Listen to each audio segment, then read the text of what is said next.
طرح کہتے ہیں صاحب روح المعانی، الکفاف یہ عربی زبان کا لفظ ہے۔ اے اللہ مجھے دنیا میں حسنہ عطا فرما، اس کا مطلب یہ ہے کہ اتنی روزی عطا فرما کم سے کم کہ دوسروں کے سامنے ہاتھ پھیلانے کی نوبت نہ آئے۔ بہت بڑی دولت ہے، اللہ کسی محتاج کا محتاج نہ بنائے۔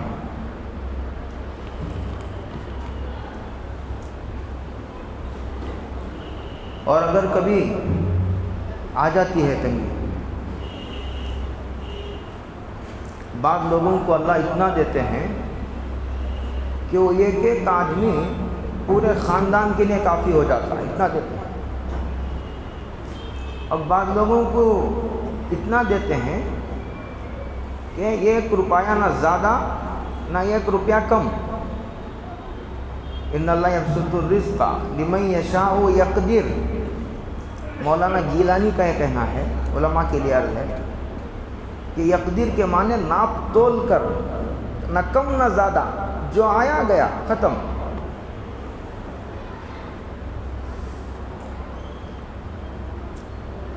جو آیا پورا خرچ ہو گیا، 1 روپیہ بچانا چاہے تو نہیں، جتنا کمایا تھا اس کے کمائی کو خرچے کو برابر ہے۔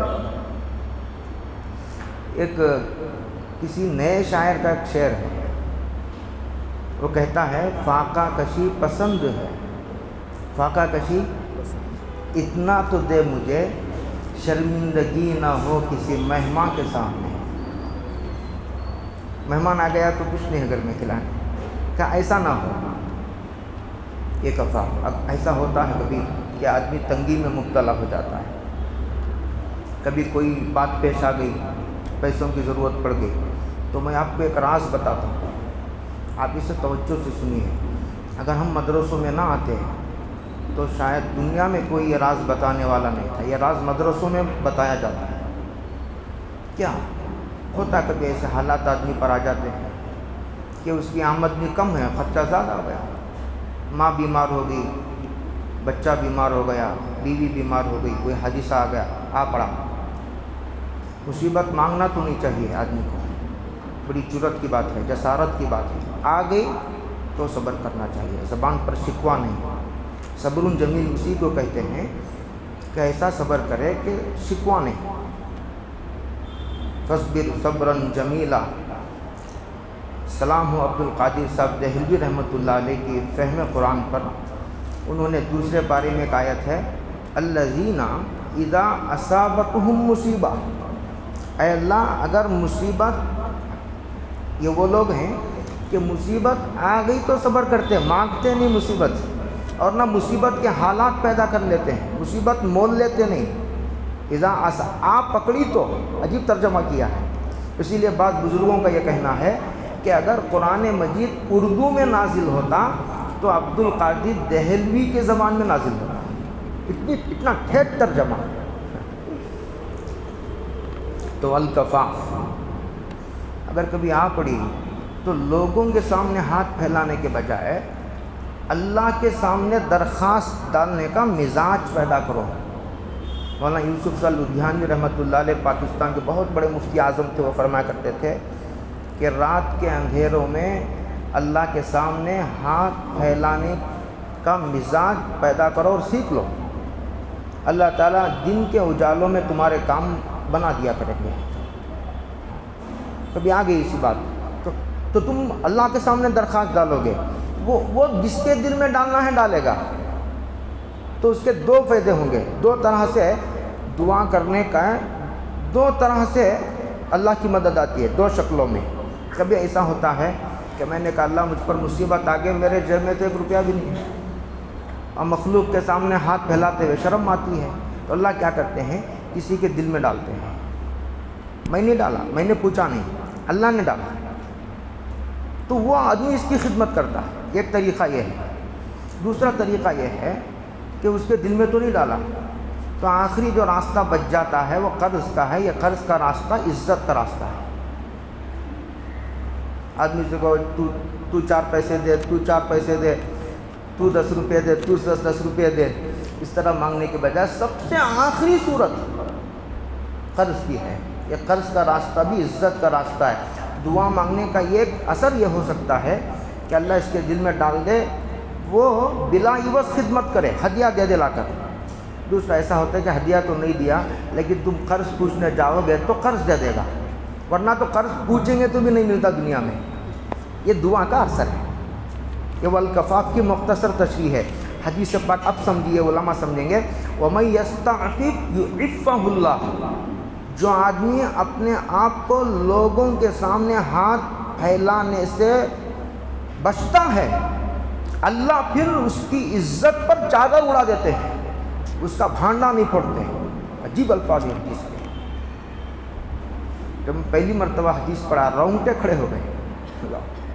ستاری فرماتے ہیں اللہ تعالیٰ، ورنہ آدمی جب ہاتھ پھیلاتا ہے نا، ہزاروں کمالات ہو، ان ہزاروں خوبیوں پر یہ مانگنے کا جو عیب ہے ان سارے خوبیوں پر بھاری پڑ جاتا ہے،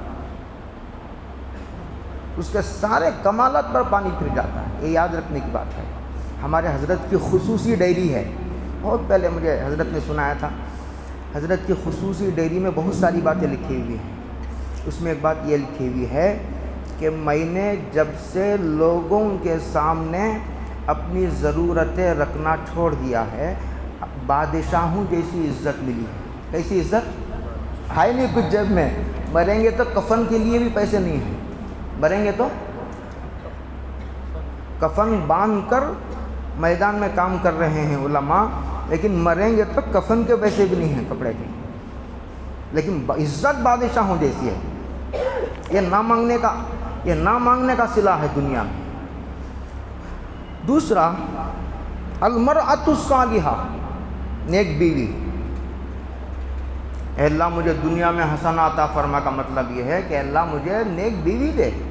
سوال یہ، نیک بیوی کی کیا علامتیں ہیں؟ میں حدیث پاک سنا کر اسی سے تشریح کروں گا۔ حضرت رسول اللہ صلی اللہ علیہ وسلم نے ارشاد فرمایا، المرأۃ، عورت، اذا صلت خمسہا، بہت مختصر سلیبس ہے، بہت مختصر نصاب ہے عورت کا۔ المرأۃ اذا صلت خمسہا، عورت 5 وقت کی نماز پڑھے، اس میں کوئی کمپرومائز نہیں۔ وصامت شہرہا، رمضان آئے تو روزے رکھے۔ وَأَطَاعَتْ بَعْلَهَا، اور شوہر کی اطاعت کرے۔ وَأَحْسَنَتْ فَرْجَهَا، اور اپنی شرمگاہ کی حفاظت کرے۔ وَأَحْسَنَتْ فَرْجَهَا، اس کے بعد حدیث کے الفاظ ہیں، صحیح ترین روایت ہے بخاری مسلم کی، تَدْخُلُ مِنْ أَيِّ أَبْوَابِ الْجَنَّةِ شَاءَتْ، پھر جنت کے جس دروازے سے داخل ہونا چاہتی ہو داخل ہو جائے۔ کتنا مختصر الفاظ ہے۔ 5 وقت کی نماز پڑھے، اس میں کوئی کمپرومائز نہیں۔ یہ نیک، سب سے کہو، خود بھی پڑھو۔ نماز ایک ایسی چیز ہے، بعض صحابہ کے نزدیک جس میں فاروق اعظم بھی ہیں، حضرت ابن مسعود رضی اللہ تعالیٰ عنہ بھی ہیں۔ صحابہ کی وہ فہرست حضرت شیخ نے فضائل اعمال میں لکھی ہے، دیکھ لیجئے۔ صحابہ کی ایک جماعت ایسی ہے جن کے ہاں نماز چھوڑنے والا کافر ہے، سیدھا سیدھا کافر ہے۔ ائمہ میں سے امام احمد کی یہی رائے ہے، اور خطبات ابراہیم کے نام سے دہلوی ان کے خطبات میں لکھا ہے، لمبا چوڑا حساب ہے، وہاں دیکھ لیجئے۔ ایک نماز چھوڑنے سے 2 کروڑ 80 پر 8 لاکھ جہنم میں جلنا پڑے گا۔ تیار ہیں؟ بتاؤ کون تیار ہے؟ ہاتھ اٹھاؤ۔ 2 کروڑ 80 پر 8 لاکھ، اس لیے نماز مت چھوڑو۔ اذا صلت خمسہ، وصامت شہرہا، شوہر کی اطاعت بہت اہم چیز ہے یہ۔ ہاں، بلکہ روایتوں میں آتا ہے اگر بیوی روٹی بنا رہی ہو کچن میں، شوہر بلائے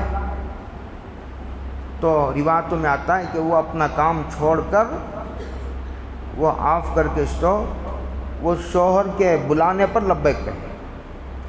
اس کا بڑا مقام۔ میں بھی تقریر کرنے نہیں بیٹھا کہ شوہر کے کیا حقوق ہیں، بیوی کی کیا ذمہ داریاں ہیں، عرض کر رہا ہوں۔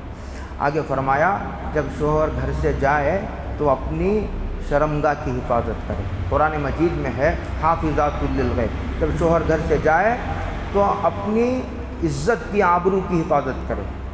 وہ شوہر کی امانت ہے. اور شوہر جس آدمی کے گھر میں آنے کو پسند نہیں کرتا اسے گھر میں آنے نہ دے.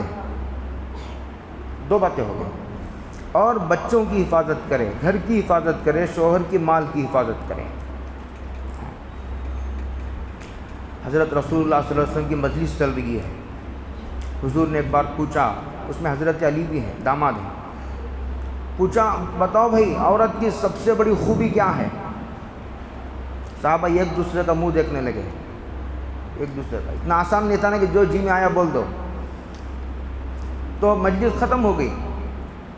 حضرت علی، یا مجلس چل رہی ہے، حضرت علی چپکے سے فاطمہ کے پاس گئے کہ سرکار سوال کر رہے ہیں کہ عورت کی سب سے بڑی خوبی کیا ہے؟ فاطمہ نے فرمایا عورت کی سب سے بڑی خوبی یہ ہے کہ وہ کسی کو نہ دیکھے، کسی غیر محرم پر اس کی نظر نہ پڑے. اور اگر کوئی مرد، اجنبی مرد، پلان اور منصوبہ بنا کر اسے دیکھنے کی کوشش کرے تو دیکھنے میں کامیاب نہ ہو سکے. طبقات میں لکھا ہے، علامہ عبد الوہاب شعرانی کی کتاب ہے، پڑھنے کی لائق ہے علماء کے لیے. حسن بصری رابعہ بصریہ کی خدمت میں حاضر اور کہا اماں جان تیری بزرگی کے چرچے ہیں، کیا بات ہے، کیا پڑھتی ہو، کیا عبادت کرتی ہو تنہائی میں؟ تو کہا کہ حسن بصری جب سوال کر بیٹھے ہو تو سنتے جاؤ، کوئی خاص عمل نہیں ہے، لیکن اگر کوئی اجنبی مرد ایڑی چوٹی کا زور لگا لے مجھے دیکھنے کے لیے تو دیکھنے میں کامیاب نہیں ہو سکتا. میں اتنے پردوں میں رہتی ہوں، یہی میری خصوصیت ہے. قیامت کے دن اعلان ہوگا میدان محشر میں کہ لوگوں اپنی نظریں نیچی کر لو، فاطمۃ الزہرا کا گزر ہونے والا ہے. وہاں بھی ان کی اس عفت کی کا احترام کیا جائے گا. وَأَحْسَنَتْ فَرْجَهَا، عورت کی سب سے بڑی خوبی یہی ہے. تیسرا الاولاد الابرار. صرف اولاد نعمت نہیں، درد سر ہے. نیک اولاد یہ بہت بڑی نعمت ہے، اللہ کی بہت بڑی نعمت ہے اولاد. اسی لیے اچھا نیک اولاد کون ہے؟ نیک اولاد وہ ہے جو اللہ کا بھی حق ادا کرتی ہو اور اپنے ماں باپ کا، والدین کا بھی حق ادا کرتی ہے. اور قرآن مجید نے ایک جگہ بڑے عجیب سورہ کہف میں مضمون کچھ چل رہا ہے اور قرآن کریم چلتے چلتے کچھ ایسے اصول دیتے ہوئے آگے گزرتا ہے. قرآن کریم نے کہا کہ وَأَقْرَبَ رُحْمًا، کہ اخلاق اچھے ہوں اور رشتہ داروں کے ساتھ کا نہایت ہمدرد ہو. ماں باپ کا تو ہے، لوگ کہاں کہاں تلاش کر رہے ہیں جنت کو. جنت تمہارے ماں کے قدموں کے نیچے پڑی ہے.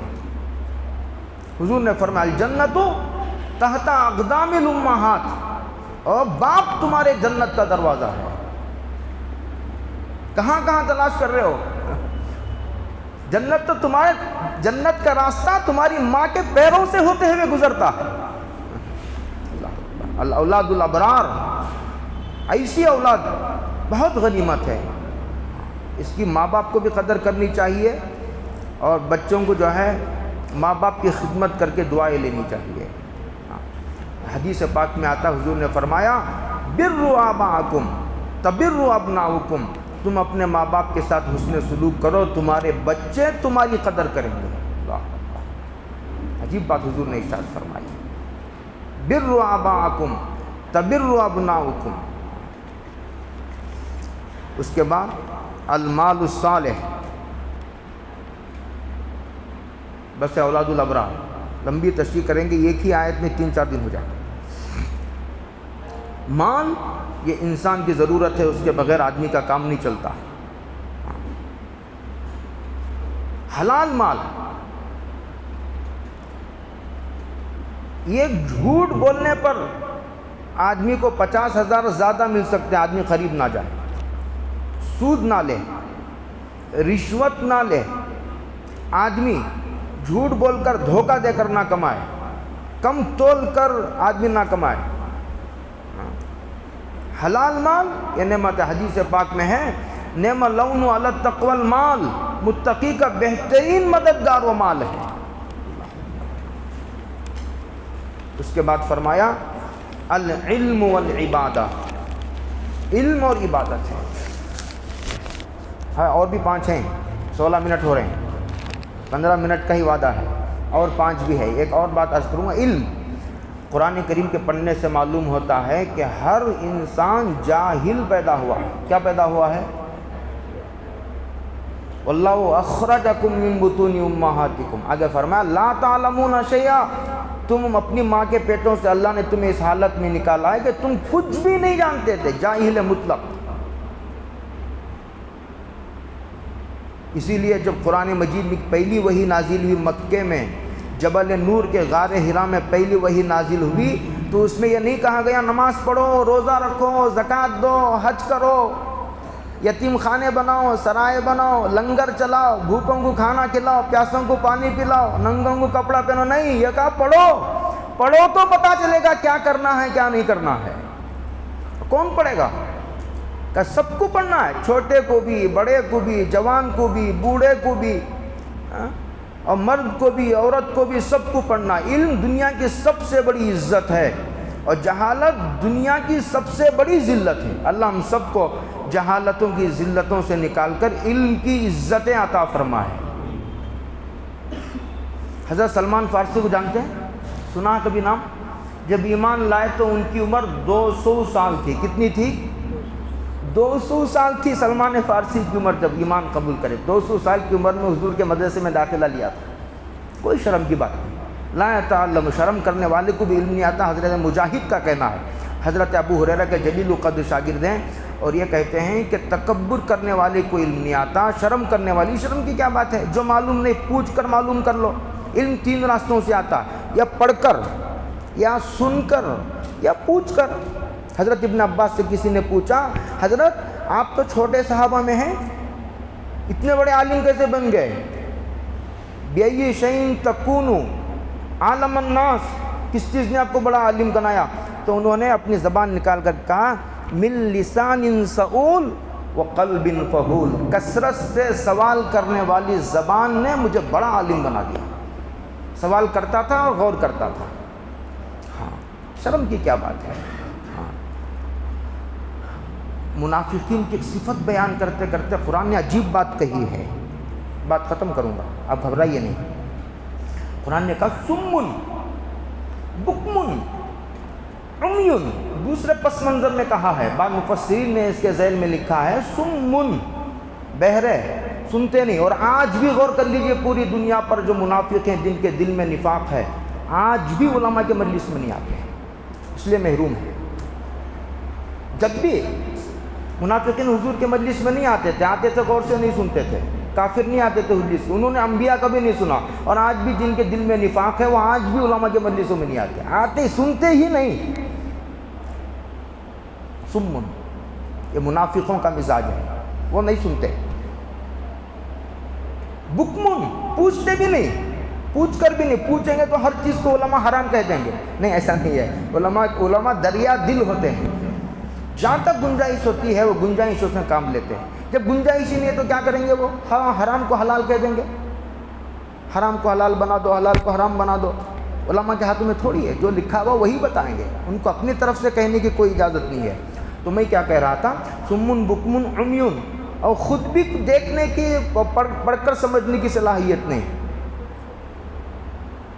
بہرے ہیں، پکارے تو سنتے بھی نہیں، پوچھتے بھی نہیں، اور پھر دیکھنے کے لیے آنکھ بھی نہیں، اندھے ہیں، خود سمجھنے کی صلاحیت نہیں. اسی لیے وہ تو ایک ہو گیا علم. علم حاصل کریں گے، ہاتھ اٹھاؤ کون کون حاصل کریں گے؟ علم آتا ہے قرآن مجید سے، پڑھنے سے، حدیثوں کے درس سے. سال بھر جسے اب مجلس چل رہی ہے نا، یہ روزانہ 20 منٹ چل رہی ہے، سال بھر روزانہ 10 منٹ کی مجلس چلنا چاہیے. 360 دن میں انٹو 2، روزانہ 2 باتیں. کتنی باتیں ہوگی؟ سال میں 700 باتیں معلوم ہو جائیں گی. 5 سال روزانہ 10 منٹ کی مجلس چلے گی تو کتنے ہزار باتوں کا علم ہو جائے گا. پوری شریعت کا موٹا موٹا علم آ جائے گا. ہر آدمی چھوٹا عالم بن جائے گا. تقی عثمانی صاحب، شیخ الاسلام مفتی تقی عثمانی صاحب کے بارے میں ابھی علماء کے جوڑ میں بات آئی تھی، ہمارے ساتھی نے سنائی کہ ان کی مستورات نے سنایا. روزانہ تقی عثمانی صاحب اپنی جو ہے بیوی بچوں کو لے کر روزانہ گھر میں 1 گھنٹہ بیٹھ کر کتاب کی تعلیم کرتے ہیں. تو خیر یہ تو ہو گیا علم. اور ایک ہوگا عبادت۔ دیکھو اگر عورتوں میں علم نہیں آئے گا، ہمارے حضرت کہہ رہے تو اس کی مثال ایسی ہے جیسے جھاڑ کی شاخوں کو پانی دینا، جڑ کو نہیں۔ عورتوں کے اندر دین زندہ کر دو گے تو تمہاری نسلوں کی ایمان کی بقا ہوگی، اس لیے کہ بچے انہی کی گودوں میں پلتے ہیں۔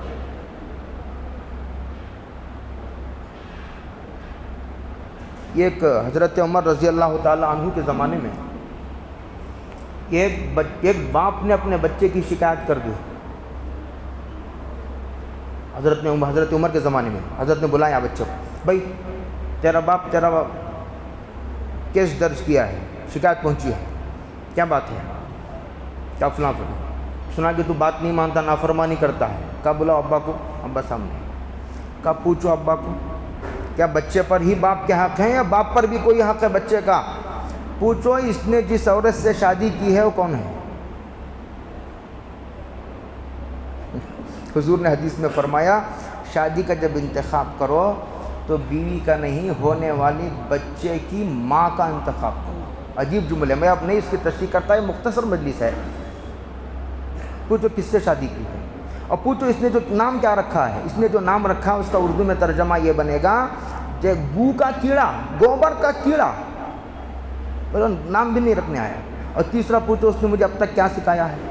حضرت عمر منہ پر ہاتھ رکھ رہے ہیں، کہا کہ بچے کا قصور کم ہے، تیرا قصور زیادہ ہے۔